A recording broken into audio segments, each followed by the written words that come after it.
الله وآله وأصحابه ومن تبع هداه أما بعد.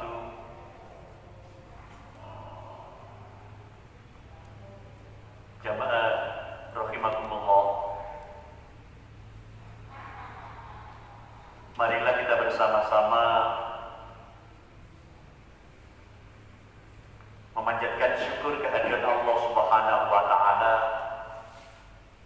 di bulan suci Ramadan yang mulia ini. Kita bisa hadir di majelis Al-Qur'an, tepatnya di Masjid Muhammad Cengho, Pandaan. Seraya berdoa pada Allah Subhanahu wa taala, semoga kita diberi kesehatan lahir batin, selalu dalam lindungan Allah Subhanahu wa taala.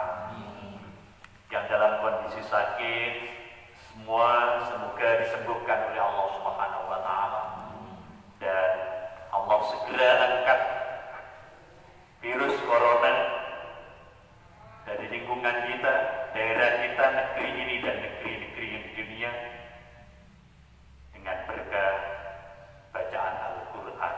Al-Fatihah.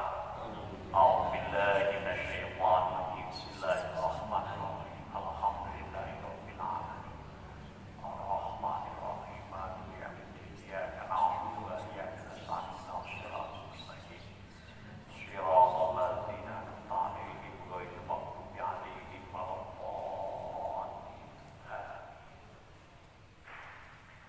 Jamaah rahimakumullah, Allah Subhanahu wa taala menurunkan Al-Qur'an pertama kalinya di bulan suci Ramadan, tepat tanggal 17 Ramadan, yang lebih terkenal dengan peristiwa Nuzulul Quran. Kita berkewajiban memperkenalkan kitab suci Al-Quran ini kepada anak-anak, dimulai dari bentuk fisik mushaf, dimulai dari bentuk fisik mushaf, cara memegangnya, mendekapnya, menciumnya. Nah, ini penting. Jadi anak-anak kita berapapun umurnya, kita kenalkan Al-Quran. Nah, ini contoh, kita kenalkan mushaf. Ini mushaf Al-Quran. Kita tunjukkan ke anak-anak. Berapapun umur anak kita beritahu. Ini namanya mushaf Al-Quran. Ini mushafnya. Tadi saya ngambil menggunakan tangan kanan. Kanan. Kemudian saya letakkan di tangan kiri. Cara mendekat Al-Quran di dada kiri. Ini cara mendekat. Jadi mendekat Al-Quran ada caranya, ada. Kenapa kok di dada kiri? Saya dulu tidak banyak tahu,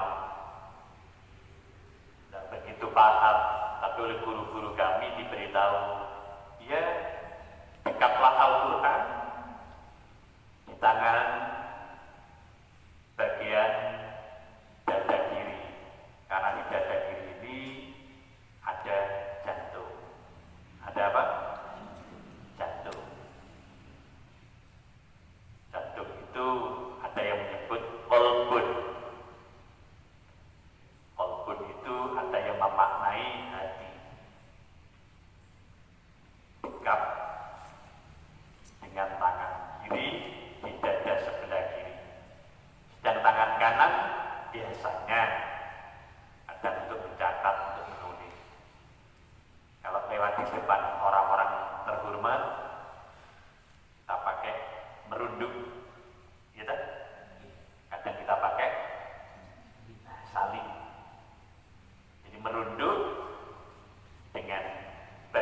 cara mencium. Ya. Maka di muqaddimah Al-Quran Waqaf wal Ibtidah kita ini, di situ ada tuntunan di kata pengantar yang saya tulis. Ada etika atau adab membaca Al-Quran. Menurut Imam Ghazali dan Imam Jalaluddin As-Suyuti sebagai berikut. Dalam keadaan bersuci, suci badannya dari hadas besar atau hadas kecil, suci dari najis, baik badannya, pakaiannya, tempatnya.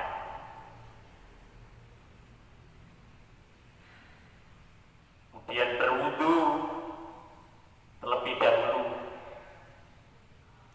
Nih. Kemudian keadaan mulut bersih. Keadaan mulut bersih, maka biasanya kita lebih dulu bersikat gigi, kadang pakai pasta gigi, kadang pakai siwak. Monggo, yang penting mulutnya dalam keadaan bersih. Tuh. Kemudian berpakaian rapi. Jadi ahlul Quran kalau mau memegang Al-Quran, kalau membaca Al-Quran, apalagi membuka Al-Quran, pakaiannya rapi, berkelayakan. Kemudian baunya harum. Alhamdulillah, ini tadi saya sebelum masuk ke majelis ini sama Pak Ustadz Zainal Mustafa, saya disemprot hand sanitizer bau lemon. Saya kira tadi bau durian gitu ya. Bau lemon, segar. Ini penting. Bau segar, bau harum. Jadi kita bawa ya seperti itu. Nah, biasanya kadang ada yang kecil, ada yang besar. Kenapa? Karena Al-Quran ini mengharumkan kita di dunia sampai akhirat. Allahumma amin.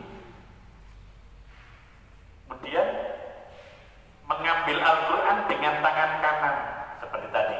Jadi bawahnya Al-Qurannya di meja begini, nah, tangan kanan. Keterhormatan.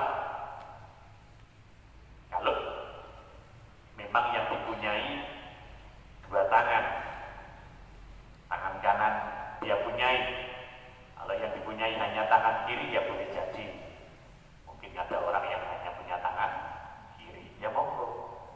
Tapi bagian Allah berikan kesempurnaan, ya pakai kedua tangan.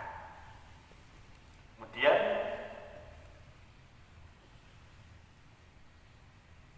membaca di tempat yang suci dan bersih. Alhamdulillah, masjid, di musola, atau di rumah-rumah kita, atau di majelis-majelis kita yang bersih dan suci. Syukur-syukur menghadap kiblat. Usahakan sebisa mungkin menghadap kiblat. Karena Al-Quran itu juga mengandung doa. Meletakkan Al-Quran di tempat yang lebih tinggi. Makanya biasanya disiapkan meja, disiapkan bangku, biasa disiapkan apa? Rehal atau dapat. Kemudian membaca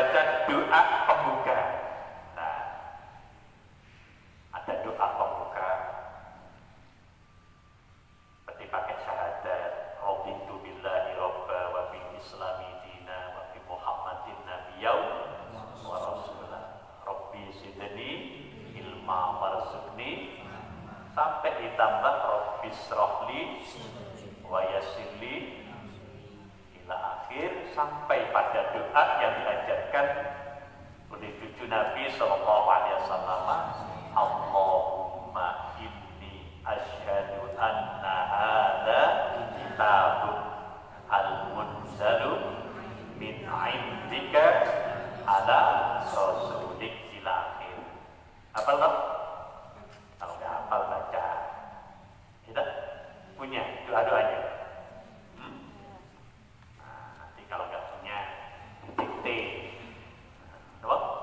Didikte, nulis Arab situ sakit bisa lah. Quran bisa. Baca ta'awud, baca basmalah, membaca dalam keadaan tenang dan khusyuk, tenang dan khusyuk, mengakhiri dengan tasbih shadaqallahul azim, dan doa penutup, Allahumma inni qad qara'tu ma qadaita min kitabik alladzi anzaltahu ala nabiyyika shadiqah ila akhir. Seperti itu. Serta menutup kitab suci Al-Quran, ditutup dan menciumnya. Biasanya dicium dulu baru ditutup. Iya. Ya. Ini amalia yang dilakukan oleh guru-guru kita, kiai kita, meniru para masyayikh kita kalau berkah Al-Quran. Jamaah rahimakumullah, kemudian meletakkan kembali dengan tangan kanan di tempat yang lebih tinggi, yang pantas. Ini di antara etika penghormatan kita terhadap Al-Quran. Nah, di renungan kalam ilahi ini ada buku namanya Renungan Kalam Langit. Kita ajarkan yang seperti tadi kepada anak-anak kita, keluarga kita, atau siapapun orang yang sedang belajar Al-Quran, sehingga sejak awal pembelajaran sudah terhormat. Begitu, iya. Siapa orang yang pertama kali memberikan contoh pemberlakuan seperti tadi? Yang paling terhormat adalah orang tua. Sinten? Orang tua. Guru kami pernah bercerita ketika beliau membaca ayat Al-Quran, wasiqal ladzina taqaw rabbahum ilal jannati zumara, bahwa orang-orang yang bertakwa kelak digiring ke surga itu berombongan. Kata mufassir itu, rombongan yang paling depan adalah muallimul Quran, guru-guru Al-Quran, guru-guru Al-Quran. Siapapun orangnya yang menjadi guru Al-Quran akan menjadi kafilah terdepan. Duh, alangkah mulianya kalau yang terdepan masuk surga itu adalah orang tua kita. Allahumma.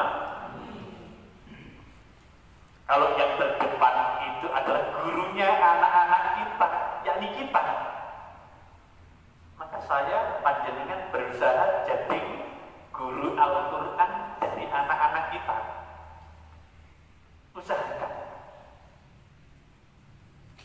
Sejak kapan kita menjadi guru Al-Quran terhadap anak-anak kita?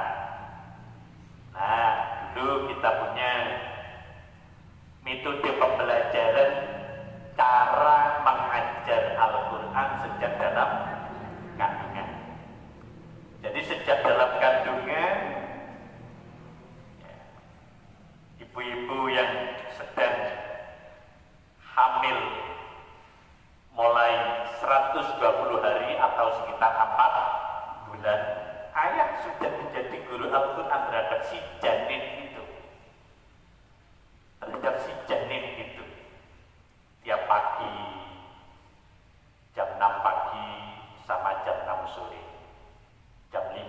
pagi, kemudian siang, syukur-syukur dengan sore atau malam. Sehari 2 kali, bisa jadi sehari 3 kali. Pagi, sore, atau pagi, siang, sore. Kalimat yang diajarkan ya sederhana saja dulu. Dimulai dengan menyebut kalimat Allah. Bersama? Allah. Lagi? Allah. Kemudian dikenalkan lagi nama manusia yang Allah turun di Al-Quran. Siapa? Muhammad. Bersama? Muhammad. Lagi? Muhammad. Pendek-pendek dulu. Baru nanti kita kenalkan dari Allah ditambah 1 kata. Allahu Akbar. Bersama? Allahu Akbar. Yang keras? Allahu Akbar. Dengan santun? Allahu Akbar. Jadi mengucap kalimat Allahu Akbar sama dengan dimulai dari Allah Muhammad, itu kita tempelkan pipi ayah di perut ibu, di mana janin itu berada. Kadang di sisi kanan, kadang sisi kiri, di mana diyakini janin itu berada. Pipi ayah ditempelkan di perut ibu. Kan pantas ya? Kalau seorang ayah menempelkan pipinya di perut ibunya, istrinya maksud kami, di perut istrinya, dan di situ diyakini ada janinnya. Luar biasa indahnya. Maka beruntung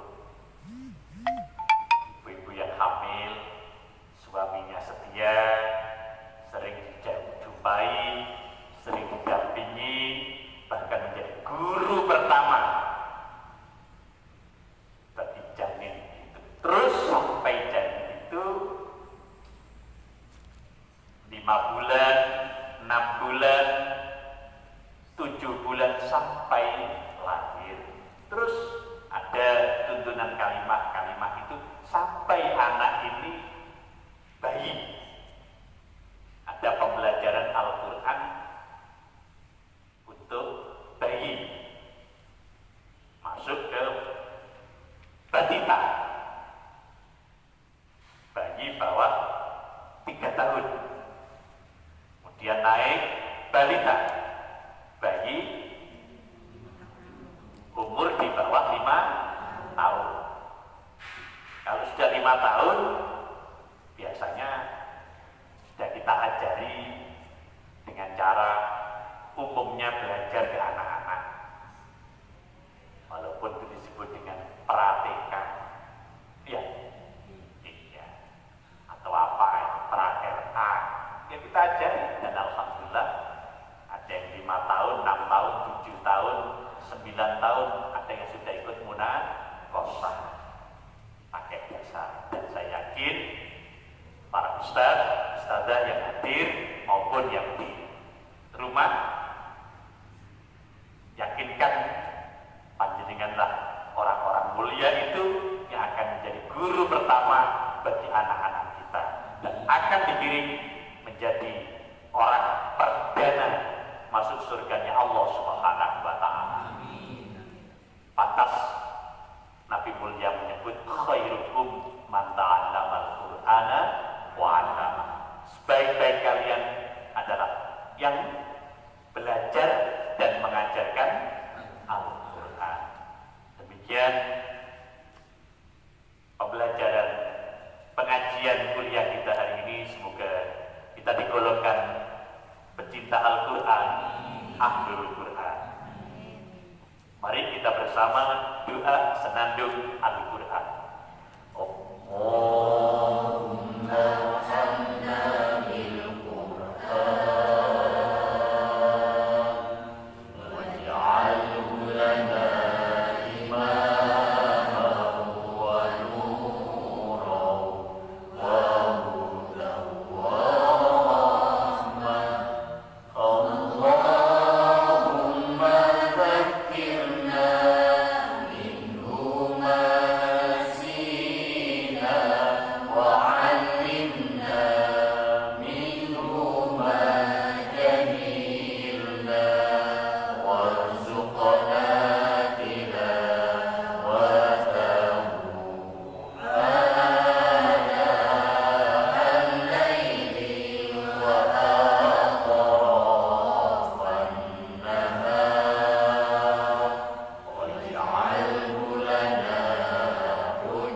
Tata